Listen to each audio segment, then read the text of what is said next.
Hello everyone, I'm Steve Savant, syndicated financial columnist and money-colored commentator. On today's show, what to look for in a financial advisor, part 5 in our Wiser Advisor series with financial advisor Joe Gleason.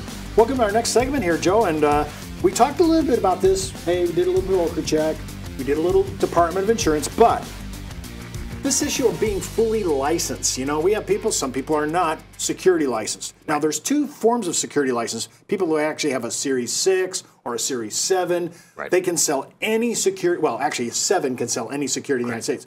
But as a registered investment advisor, that's a little different. You can still sell anything, but it's fee. Right. Fee durable. Okay. And the key term that I like to use in this distinction is transparency.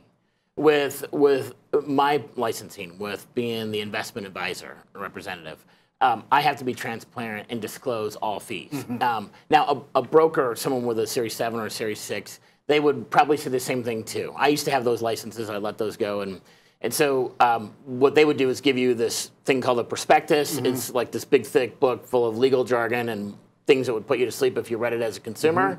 Mm-hmm. They'd say, well, here's my transparency, here's my disclosure. With the way we do it, it's very simple. It's a couple pieces of paper. It shows right up front what your fees are, how we make money, if we use third-party money managers, how those folks get paid. It's completely clear and transparent to the consumer, and that, to me, makes it a lot easier.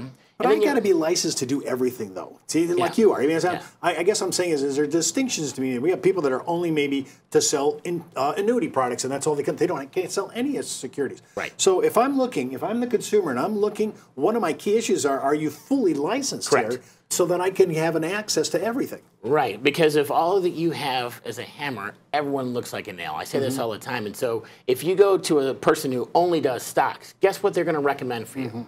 Stocks. If you go to someone who only recommends bank CDs, like at a bank, guess what you're going to get? You're going to get recommended bank CDs. If you go to someone who only does annuities, you're going to get annuities. Whereas if you've got someone who can recommend all of those things, then you get more of an unbiased, clear plan that you can bring in and sprinkle in different types of tools. So you got a full toolbox instead of just one tool. Now, also, not only are you fully licensed, and that's what we're looking for when we're consumer, we're trolling the web, we're looking at LinkedIn biographics, we're trying to see who we're going to get comfortable. It's easy to interview 2 or 3 guys to see what we're looking for. Right. But also, I've noticed that there are people that are product purveyors versus a planning architect. They actually design a retirement plan for you. Talk about that distinction. Right. So to me, the actual investments, the tools like the annuities, the mutual funds, the ETFs, all of those things, those are just the product providers, purveyors, as you say. The planning part says things like, do you have a special needs child?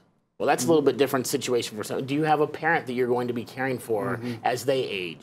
Do you have an illness between you or your spouse that would require different types of it? So the planning is for when life happens. And so it's not just the investments. It could be other aspects as well. Like, have you thought through whether or not you're going to be cremated or if you're going to be buried? It's little details that are brought in so that you can have peace of mind that it's all done. You don't have to worry about being a burden to anyone. You don't have to worry about having those stresses between you and your spouse if you're married. It's just cleaner, and you've got someone to help kind of navigate you through those waters. We just went through, I just updated mine with my wife, and boy, we went through the directives for health, finance, I mean, to cremate, not to cremate, all those things.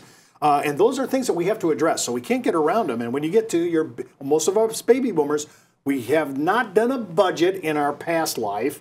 We're not really good about a retirement plan, which brings me to our thing about planning.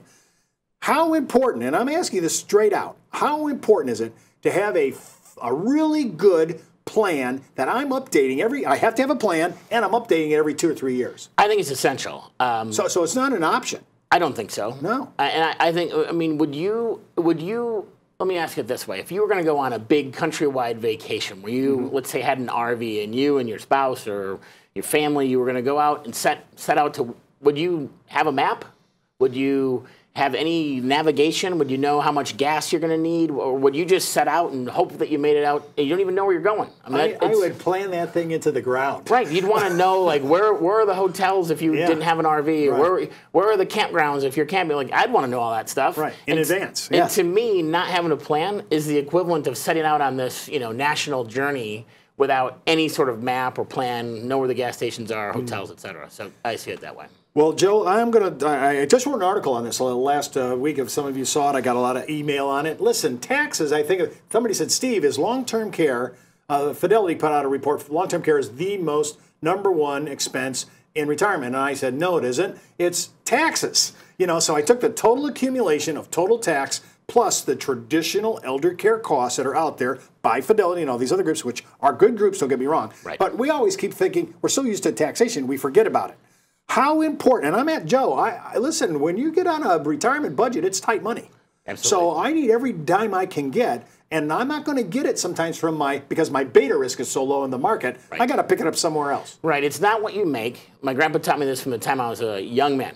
It's not what you make, it's what you keep. And so taxes are that invisible, it sort of permeates through every aspect of your retirement, whether it be your current income, whether it be long-term savings. Is it in a fully taxed investment? Is it in something that's tax-free or tax-efficient?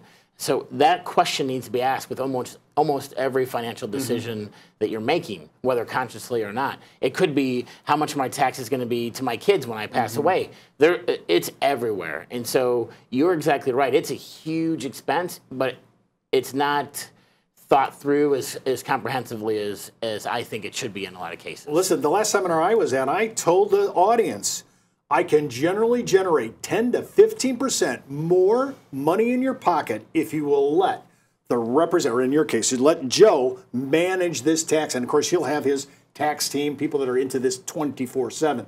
But this number of taxes, you could save and cash flow yourself another 10, 15% if you just manage it every single year. So that's the year to year. I agree with you. But it's also the big things. I used to own a tax practice. I had one for 10 years, recently sold it. But every year we would see 800 to 1,000 clients come through. And without exception, every year there was someone that would come in that would pull a bunch of money out of a taxable, like an IRA.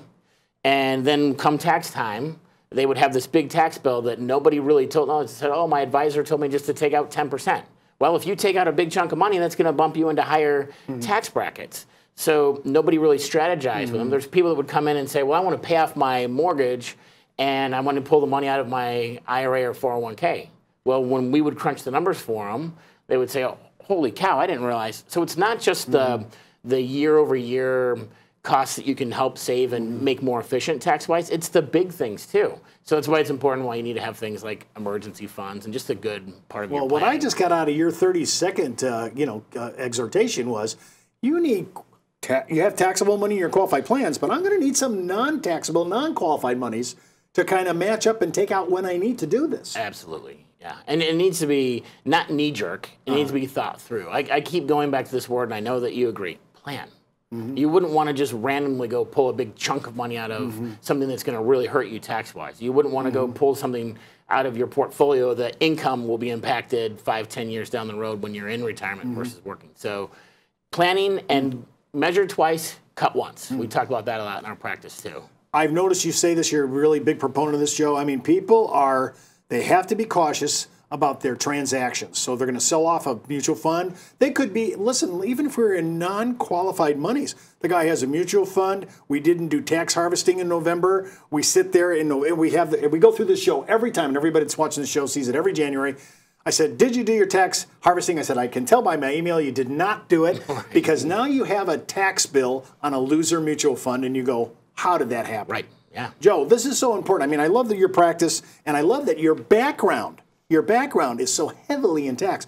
We're talking about saving people. Seniors need every dime. I'm there now. I need every dime I can get in retirement, and doggone it, one of the quickest ways to do it is getting your tax life in order. Absolutely. And so a lot of times people feel like, well, I'm in retirement or I'm really close to retirement. It's too late for me. Absolutely not. There are still things that you can do as you approach retirement or while in retirement to really be mindful of how efficient those taxes will be.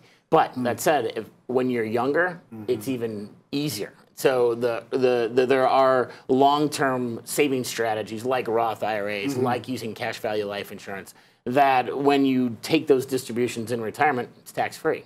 I also noticed that the two things you just said also aren't includable in the Social Security Provisional Income Test. Right. Yeah. That's a whole nother ball. And when you, that's again where you drill down to where that little nuance can make thousands of dollars of difference through the course of 1 year or over the lifetime value of that retirement span. So it's important to think through those things. And if you aren't an expert, go find someone you've got a great relationship with that you know has your back, so that you can know that you're in good shape, and then go live what we call the dream lifestyle, where you're able to go travel and spend time with family and give back to charity and do all the things that I find to be very empowering. So you can sleep at night.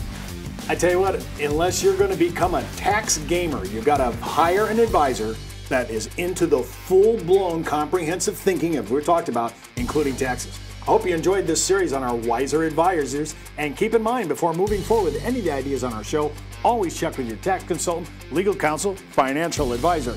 You've been watching Steve Savant's Money, the name of the game.